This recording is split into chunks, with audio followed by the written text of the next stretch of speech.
Okay, magnificent Team 7.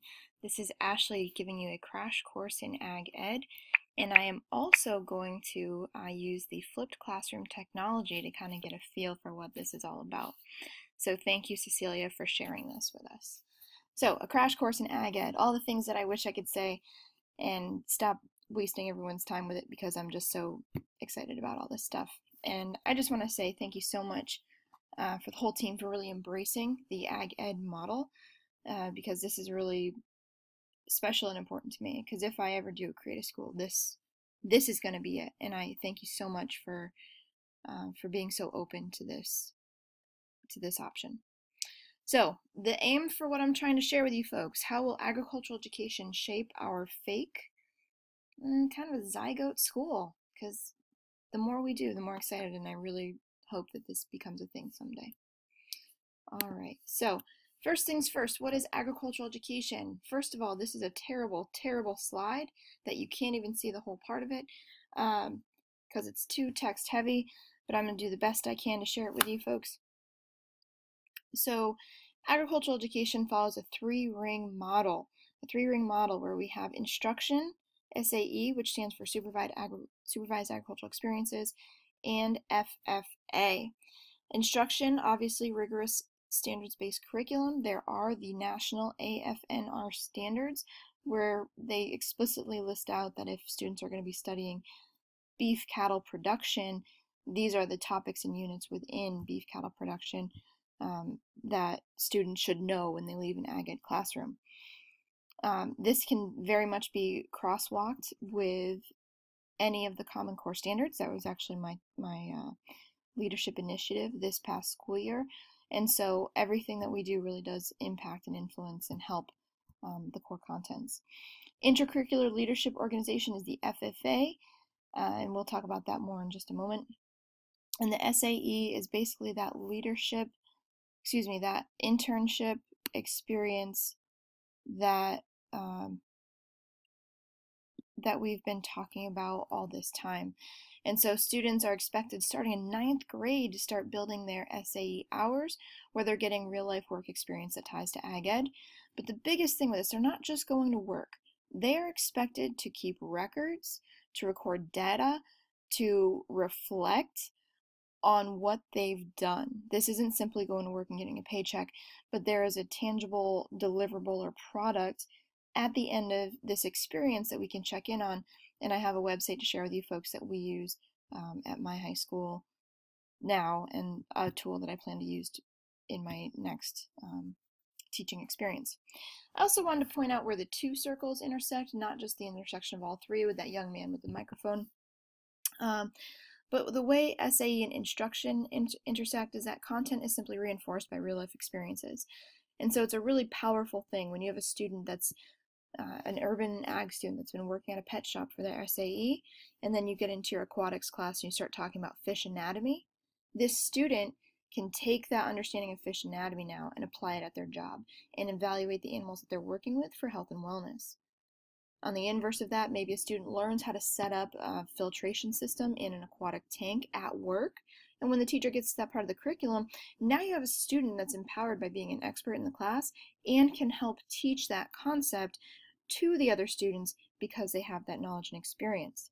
Where SAE and FFA intersect, students can apply for awards to the FFA based on their work in the SAE. So with those records that they've kept, they can actually now get recognition and acknowledgement and cash money awards for that hard work that they've done. We call these proficiency degrees. And the big one that I like to promote to students is that the top 25 proficiency award winners every year get a trip to Costa Rica for 2 weeks to learn and hang out and have a good time. And then finally, instruction FFA. FFA curriculum is a part of the standards curriculum where students are learning about public speaking, leadership development, working in teams, a lot of that team building stuff that we've been doing in our master's program.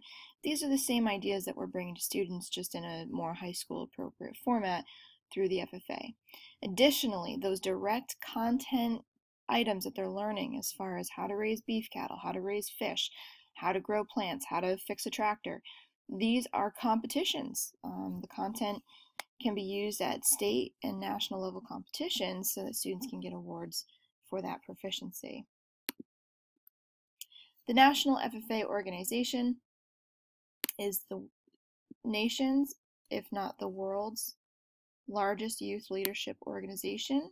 Sorry about the slides. Hang on one second, folks. There we go.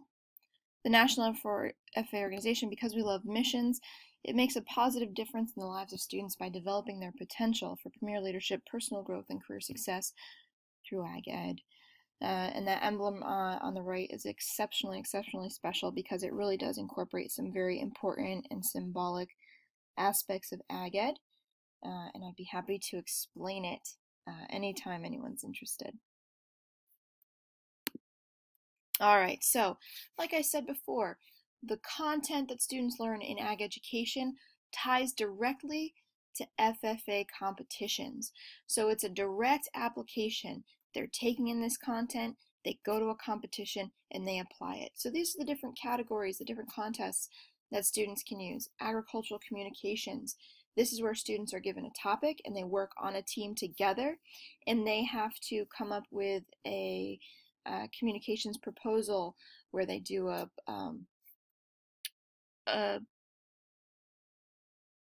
ad, they write a slogan, they design a web page, and they do some PR campaigning type stuff based on this agricultural content that's been assigned to them, and they work in a team in this function.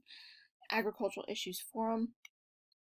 Students take a question in agriculture and they research the pro and the con of it. For example, I had students that studied horse slaughter. I don't know if you folks know this or not, but horse slaughter is illegal in the United States, and it was something that came up very unexpectedly. And so my students researched the pro and the cons of why horse slaughter should or should not be legal in the United States, and presented a skit to judges and then answered a 10-minute questioning panel. You can see the list here, lots of other stuff. Job interview contest, hugely valuable, not directly related to agriculture. Marketing plan, a very intense project, very challenging to accomplish, but it's a great experience where students go through a SWOT analysis, and figure out how to posture an agricultural product or service in the marketplace and the implications as such. I know of several businesses that have actually taken the work that the students have done and implemented those changes in their own business. The biggest one I have in the large type here, students can compete in an agri-science competition. I think this is the biggest one, and for me, this I feel could be the capstone for every student in DVA. And the students, they come up with their own question, they write a hypothesis, they conduct a literature review, they design the experiment and record their methodology and results, and they present their findings. They are creating a 30 to 40, if not larger, research project, a research paper that they present to a panel of judges, and they present their findings. They have a poster, just like a master's student would have their very large printed out poster, and they get asked questions about how well they know the research and what the implications of their research means to agriculture. And so you can see the categories are very open, everywhere from animal systems to processing to social systems. So why does FFA matter? I am going to have a quick video bite here to explain that to you folks, but it's not just for farm kids. And the FFA is great because they've also been focusing these last several years on food security in the United States. And FFA puts together these amazing service learning projects that we can take and integrate into our chapters. And FFA provides grants for students to do their SAE so they can get a few $100 to start up that entrepreneurship project that they want to conduct. All right. So I just want to share this video with you folks really quickly. We can take any member from anywhere, any day, and give them the opportunity to let their light shine. The valedictorian and the special needs student, they both wear the blue jacket. The quarterback, the one who didn't make the team, they both wear the blue jacket.